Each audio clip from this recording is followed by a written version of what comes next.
പശ്ചിമ ബംഗാളിൽ ആദ്യ ബി.ജെ.പി. മുഖ്യമന്ത്രിയായി സുവേന്ദു അധികാരി. അമിത്ഷായുടെ നേതൃത്വത്തിൽ ചേർന്ന നിയമസഭാ കക്ഷി യോഗത്തിന്റേതാണ് തീരുമാനം. നാളെ 11 മണിക്ക് സത്യപ്രതിജ്ഞ ചെയ്ത് അധികാരമേൽക്കും. ഉടൻ മന്ത്രിസഭ രൂപീകരിക്കും. മമതാ ബാനർജി മുഖ്യമന്ത്രി സ്ഥാനം ഒഴിയാത്തതിനെ തുടർന്ന് ഗവർണർ ഇന്ന് സർക്കാർ പിരിച്ചുവിട്ടിരുന്നു. YS അഭിനന്ദ വിവരങ്ങളുമായി ചേരുകയാണ്.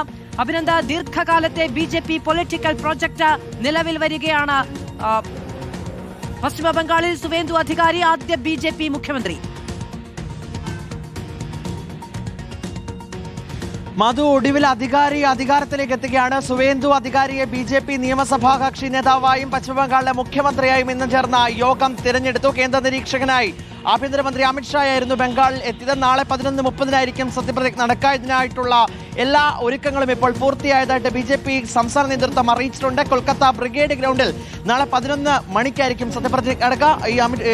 സുവേന്ദു അധികാരിക്കൊപ്പം തന്നെ 2 ഉപമുഖ്യമന്ത്രിമാർ കൂടി സത്യപ്രതിജ്ഞ അധികാരമേൽക്കുന്നുണ്ട്. അതിലൊരാൾ വനിതയാണെന്നാണ് ഏറ്റവും പ്രധാനപ്പെട്ട കാര്യം. ഏറെ നാളത്തെ ശേഷം അത് സൂചിപ്പിച്ചതുപോലെ തന്നെ വലിയൊരു പൊളിറ്റിക്കൽ പ്രൊജക്റ്റ് ആയിരുന്നു അവിടെ ഉണ്ടായത്. ബി.ജെ.പി. ബംഗാളിൽ നേടിയ വിജയമാണ് നിയമസഭാ തെരഞ്ഞെടുപ്പിൽ ഏറ്റവും വലിയ വിജയമായി അവർ കണക്കാക്കുകയും ചെയ്തത്. പ്രതിപക്ഷ നേതാവായിരുന്നു സുവേന്ദു അധികാരി. ഏറ്റവും വലിയ പ്രത്യേകത എന്നത് 2 തവണയാണ് മമതാ ബാനർജിയെ